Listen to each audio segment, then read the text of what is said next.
Hi guys! At super duper duper duper summer vibes pa rin talaga dito sa Baguio ngayon. Mainit siya. Hindi nga gaya sa baba na naulan pa nga talaga kahapon.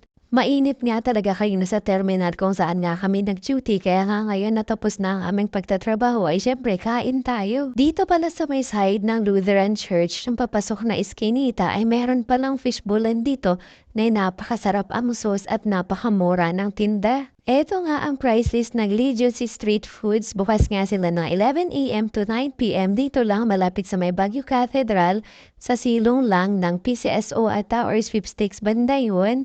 Tapos may terminal ng van. Diba yung mga marites yan, pare-parehas lang naman ang mga fishball kikiam ka natin eh nabibili nga lang sa gilid-gilid kung saan-saan ay pare-parehas lang din. Maski naman ako sa bahay ay kaya kong magprito ng kikiam at fishball pero nga kasi yung sauce talaga ang nagdadala.